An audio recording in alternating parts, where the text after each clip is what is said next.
ജീവിതത്തിലെ അനുഗ്രഹീത ദിവസങ്ങളിലൊന്നാണ് ഇന്ന് 2025 സെപ്റ്റംബർ 7 ഞായറാഴ്ച. വാഴ്ത്തപ്പെട്ട കാർലോ അക്കൂറ്റിസിനെ വത്തിക്കാനിൽ വെച്ച് ലിയോ മാർപ്പാപ്പ വിശുദ്ധനായി പ്രഖ്യാപിക്കുന്ന ദിവസം. ഈ മകനുമായും അവൻ്റെ കുടുംബവുമായും വലിയ ഒരു ആത്മബന്ധം ഉണ്ട് എനിക്ക്. 2014 ഇറ്റലി സന്ദർശന വേളയിൽ അസീസിയിൽ ഈ മകൻ്റെ ഭൗതിക ശരീരം ഞാൻ കാണുക. നാമകരണ നടപടികൾ തുടങ്ങിയിട്ടേ ഉള്ളൂ എന്നാണ് എനിക്കറിയാൻ കഴിഞ്ഞത്. ആ മകൻ്റെ ഭൗതിക ശരീരത്തിൻ്റെ മുൻപിൽ നിൽക്കുമ്പോൾ ഒരു ആത്മബന്ധം എനിക്കുണ്ടായി. ആ മകനെ കൂടുതൽ അറിയാൻ ആഗ്രഹിച്ചു. അന്ന് ഒരു പടം പോലും, ഒരു പുസ്തകം പോലും എനിക്കവിടെ കാണാനായില്ല. അവിടെയുള്ള ഷോപ്പുകളിലൊക്കെ ഞാൻ അന്വേഷിച്ചു. കാർലോയെക്കുറിച്ച് ഒന്നും തന്നെ അവിടെയില്ല. എന്നാലും ആ മകനെക്കുറിച്ച് കൂടുതൽ അറിയാനുള്ള ഒരു ആഗ്രഹം എനിക്കുണ്ടായി.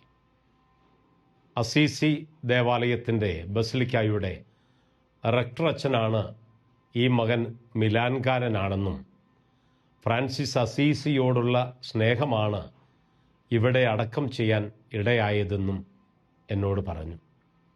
പിറ്റേ വർഷങ്ങളിൽ ഞാൻ അസീസിയിലെത്തി. ഭൗതിക ശരീരത്തിന് മുമ്പിൽ പ്രാർത്ഥനയോടെ നിന്നു. മനസ്സിൽ ആരോ മന്ത്രിക്കുന്നത് പോലെ ഈ മകനെക്കുറിച്ച് എഴുതണമെന്ന്. 2018 സെപ്റ്റംബർ മാസത്തെ യാത്രയിലാണ് ഈ ആഗ്രഹം കൂടുതലായി എന്നിൽ ജനിച്ചത്. കൂടുതൽ അറിയാൻ മിലാനിലെ ആ മകനൻ്റെ ഭവനത്തിൻ്റെ അഡ്രസ്സ് ഞാൻ തപ്പിയെടുത്തു. ഞാൻ ആ ഭവനത്തിലെത്തി. ഇന്ത്യയിൽ നിന്നുള്ള ഒരു വൈദികനാണ് എന്നറിയിച്ചപ്പോൾ അമ്മ ആൻ്റോണിയോ സൽസാനോയും കുടുംബവും എന്നെ ആ കുടുംബത്തിലേക്ക് സ്വീകരിച്ചു. ആ മകനെക്കുറിച്ച്, അവൻ്റെ ക്രിസ്തു സ്നേഹത്തെക്കുറിച്ച്, അസീസിയോടുള്ള അവൻ്റെ സ്നേഹത്തെക്കുറിച്ച് ഒരുപാട് എന്നോട് ആ അമ്മ പങ്കുവച്ചു. കേൾക്കുന്തോറും കാർലോയെ ഞാൻ സ്നേഹിച്ചു. അവർ നൽകി കപ്പുച്ചീനോയും സ്വീകരിച്ച് ഞാൻ മടങ്ങി. ആ മകൻ്റെ റൂം എന്നെ കാണിച്ചത് ഇന്നും എനിക്ക് മറക്കാനാവില്ല. എല്ലാം അങ്ങനെ തന്നെയുണ്ടവിടെ. ഒരു വിശുദ്ധൻ്റെ മുറിയിലാണെന്നും ഭവനത്തിലാണെന്നും വിശുദ്ധൻ്റെ മാതാപിതാക്കളോടാണ് ഞാൻ സംസാരിക്കുന്നതെന്നും അന്ന് എനിക്ക് മനസ്സിലായില്ല. ഇന്ത്യയിൽ, കേരളത്തിൽ തിരിച്ചെത്തിയ ഞാൻ ആ മകനെക്കുറിച്ച് കൂടുതൽ വായിച്ചു, പഠിച്ചു. അങ്ങനെ ഇന്ത്യയിൽ ആദ്യമായി മലയാള ഭാഷയിൽ കാർലോ അക്കൂത്തിസിനെ കുറിച്ചുള്ള എൻ്റെ ആദ്യ പുസ്തകം ഞാൻ പ്രസിദ്ധീകരിച്ചു. അതിന് ദൈവം എന്നെ അനുഗ്രഹിച്ചു. പിന്നീട് അതിൻ്റെ ഇംഗ്ലീഷ് പരിഭാഷയും ഹിന്ദി പരിഭാഷയും പുറത്തിറക്കാൻ ദൈവം എന്നെ അനുഗ്രഹിച്ചു. 2024 സെപ്റ്റംബർ 14 കാർലോയുടെ അമ്മ ആൻ്റോണിയോ സൽസാനോയെ കാണാൻ ഒരു അപ്പോയിൻമെൻറ്റ് എനിക്ക് ലഭിച്ചു. പക്ഷേ എനിക്ക് വിസ തരപ്പെട്ടില്ല. ഒക്ടോബർ മാസത്തിലാണ് എനിക്ക് വിസ ലഭിച്ചത്. നവംബർ 1 ഞാൻ അസീസിയിലെത്തി. അസീസിയിൽ താമസമാക്കിയ അമ്മ ആ ദിവസങ്ങളിൽ അവിടെ ഇല്ലായിരുന്നുവെന്ന് അസീസി ബസിലിക്കായുടെ റെക്ടർ അച്ഛൻ എന്നോട് പറഞ്ഞു. അച്ഛനാണ് അപ്പോയിൻമെൻറ്റ് തരപ്പെടുത്തിയത്. എന്നാലും ആ ഭൗതിക ശരീരത്തിൻ്റെ മുൻപിലിരുന്ന് 2 ദിവസം പ്രാർത്ഥിക്കാൻ ദൈവം എന്നെ അനുഗ്രഹിച്ചു.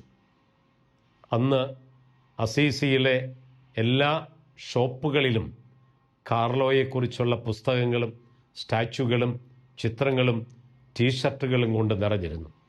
2014, 15, 16, 18 ഞാൻ അസീസി സന്ദർശിക്കുമ്പോൾ കാർലോയെക്കുറിച്ച് അവിടെ ഒന്നുമില്ലായിരുന്നു.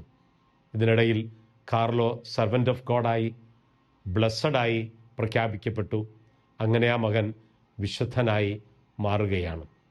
2 ദിവസം ആ വിശുദ്ധൻ്റെ ഭൗതിക ശരീരത്തിൻ്റെ അടുത്തിരുന്ന് ഞാൻ പ്രാർത്ഥിച്ചു. തിരിച്ചു വന്ന് കാർലോയെക്കുറിച്ചുള്ള എൻ്റെ 4ാമത്തെ പുസ്തകം ഇംഗ്ലീഷിൽ പ്രസിദ്ധീകരിക്കുവാൻ ദൈവമിടയാക്കി.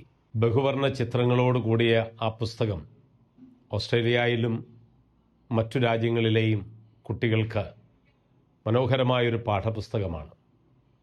കുഞ്ഞുങ്ങളെ ഏറ്റവും കൂടുതൽ ഈശോയിലേക്ക് അടുപ്പിക്കാൻ അതിന് കഴിയുമെന്ന് കാർലോ എന്നെ പഠിപ്പിച്ചിട്ടുണ്ട്. കാർലോയെക്കുറിച്ച് കൂടുതൽ അറിയാൻ കുഞ്ഞുമക്കൾക്ക് അതിലൂടെ ഇടയാകുന്നു. ഇന്ന് ഈ മകൻ വിശുദ്ധനാകുമ്പോൾ എൻ്റെ ഉള്ളം ഏറെ സന്തോഷിക്കാവുന്നു. എനിക്കറിയാവുന്ന കൊച്ചു കാർലോ വിശുദ്ധനായി പ്രഖ്യാപിക്കപ്പെടുകയും വിശുദ്ധനാവുകയും നമുക്കൊക്കെ വലിയൊരു മാതൃകയുമായി തീരുകയാണ്.